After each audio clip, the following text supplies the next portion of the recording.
కాలభైరవుడు తీక్ష్ణమైన దంష్టి, పైగా చూపులు అంత తీవ్రంగా ఉన్న అగ్నిమయమైనది. అది కాలభైరవాయ నమః. ఆయన ప్రసన్నుడు కాకపోతే ఆయన గుండె నిండా దయ్య ఆయనకి తెలుసా. కానీ బలమైన కైవల్యం ఇవ్వాలి అంటే ఎంత శుద్ధుల్ని చేయాలంటే, ఎంత ప్యూరిఫై చేయాలి. ఏమాత్రం దోషమున్నా వెళ్ళలేని చోటు అది. అందుకే ప్యూరిఫికేషన్ ప్రాసెస్ ఇదంతా కూడా. పాపం లేని స్థితి తీసుకురావాలి. అలాగా పైగా ఒక్కడు గుర్తుపెట్టుకో, యముడు చెప్తున్నాడు జాగ్రత్తగా ఈ మాట. అల్పంచాపి కృతం కాశ్యాం పాతకం బహుజాయతే. కాశీలో కించిత్ పాపం చేసినా అది మహాపర్వతంగా తయారైపోతుంది.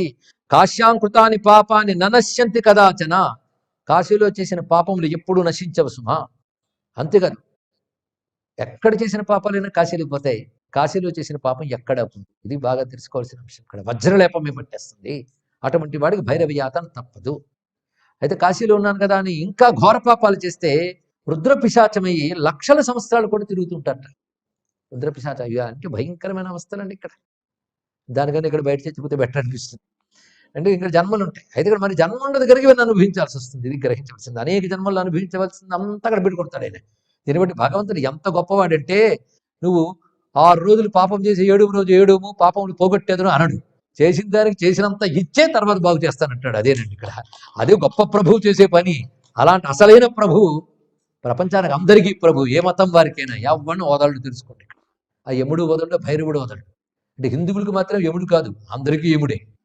మరి మార్చేస్తున్నామంటే పాపాత్ములందరినీ ఎలా రంపాన పడతాడో తర్వాత వాళ్ళే అనుభవిస్తారు. తెలుసుకోండి. మారుతున్న వాళ్ళు, మార్చుతున్న వాళ్ళందరూ ఈ జీవితంలోనే దుఃఖాలు అనుభవిస్తారు. నరకప్రాయమైన గుర్తుపెట్టుకోండి. అందుకే కాలభైరవుడు కాశ్యాంకృతాని పాపాన్ని ననశ్యంతి కదాచన అణుమాత్రం చ తత్పాపం మేరుతుల్యం భవిష్యతి. అణువంత పాపం చేస్తే మేరువంత అవుతుంది. తెలుసుకో. ఇక్కడ సామాన్యం కదా, అందుకే జాగ్రత్తగా ఉండాలి. అదే పాపం ఇక్కడ చేస్తే అంత ఉండదు, అక్కడ చేస్తే అంత. దుర్లభ సర్వదా కాశీ. కాశీ దుర్లభమైనది. దుర్లభం అంటే అత్యంత కష్టం సుమా. కాశీ వాసోపి దుర్లభ. అంటే కాశీవాసం దొరకడం దుర్లభం కాదు, కాశీవాసం చెయ్యడం దుర్లభం.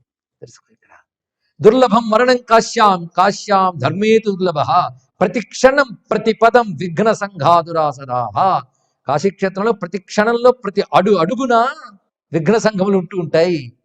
అందుకే ధర్మోద్యోగమతి మర్త్యం నాశయంత్యేవ సర్వదా. మంచి ధర్మం చేయాలని వీడు అనుకుంటున్నా విఘ్నములు గట్టిగా ఉండడం వల్ల వాడి బుద్ధిని చదింపు చేస్తూ ఉంటాయి సుమా.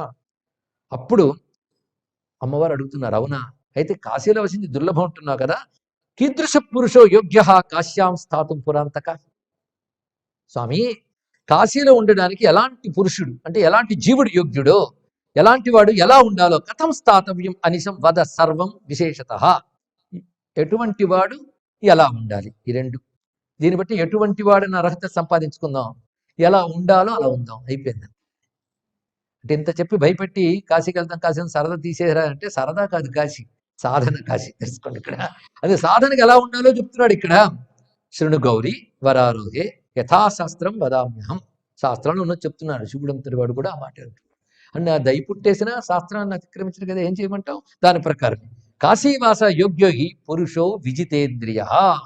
ఫస్ట్ అండ్ ఫార్మోస్ట్ క్వాలిఫికేషన్ ఏంటంటే ఇంద్రియ నిగ్రహ సంపన్నుడు మాత్రమే కాశీలోకి వెళ్ళాలి.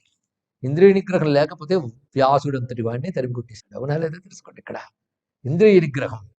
ఇక్కడ చెప్పే నియమాలన్నీ కాశీఖండంలో కూడా చెప్పండి. కాశీ ఇన్నింటగాని మోక్షంబు లేదు అని చెప్తాడు సుబ్రహ్మణ్య స్వామి అగస్త్యుల వారితో. ఇన్ని ఉంటేనే కాశీని మోక్షం. ఇతని కాశీలో చనిపోతేనే మోక్షం అనగానే అనుకుని వెళ్ళిపోయి అక్కడ చచ్చిపోవడానికి అలా కూర్చొని దాని మీద కథలు. ఒక ఆయన అక్కడ ఉన్నాడు కానీ చచ్చే వరకు ఉండలేదండి, బయటకు వచ్చి చచ్చిపోయాడు, ఇవన్నీ ఇక్కడ. చచ్చిపోయినది మాత్రాన డైరెక్ట్ మోక్షం రాదండి. మోక్షం రాదని నేనంటే శాస్త్రానికి అతిక్రమించిన పాపం నాకు వస్తుంది. డైరెక్ట్ మోక్షం రాదు, ఎంతకెంతో అంత ఉంటుంది. అది తెలుసుకోవాల్సింది. అదే మొట్టమొదటి ఏం లక్షణం? శ్రద్ధాళువులు గుర్తుపెట్టుకోవాలి. విజితేంద్రియ. రెండవది నిష్కల్మష, నీతియుక్త. వీటికి ఏమి అనువాదాలు అక్కర్లేదు, ఉన్నాయో లేవో చూసుకుంటే చాలు. నిరీహ, దేని మీద ఈహ అంటే కోరికలు ఉండరాదు. నిర్గత స్పృహ, ఏ విషయం మీద విష్ణువు విశ్వేశ్వరుడు పరమాత్మ తప్ప అన్య విషయాలపై స్పృహ ఉండరాదు. విగత స్పృహ. అంతేకాదు వస్త్రాదులు కూడా దీక్షానికి మాత్రమే వస్త్రములు గనక, కానీ అలంకారాదుల కోసం కాదు. మరి కాశీలో ఉన్నవారు తిరుగుతున్నారంటే కాశీలో వృత్తిరీత్యా బ్రతికే వారి గురించి మనం అనట్లేదు. కాశీలో పుట్టి కాశీలో బ్రతికేటువంటి కాశీ జీవనులు అందరూ ఉంటారు. కాశీ వాసం మోక్షార్థం విశ్వేశ్వరుని దృష్టిలో పెట్టుకు చేసే వాళ్ళకే నియమాలు. మరి అదే నగరం కదా, అక్కడే పుట్టి పెరుగుతున్నారంటే వాళ్ళు కాశీవాసం చేయాలని ఉండలే, కాశీని పుట్టారు, బతుకుతున్నారు. మరి జీవనోపాయం కోసం కాశీ ఎంచుకున్నారు, వాళ్ళ విషయం చెప్పట్లేదు. వాళ్ళ పాపపుణ్యాలు వాళ్ళు అనుభవిస్తారు. అందరి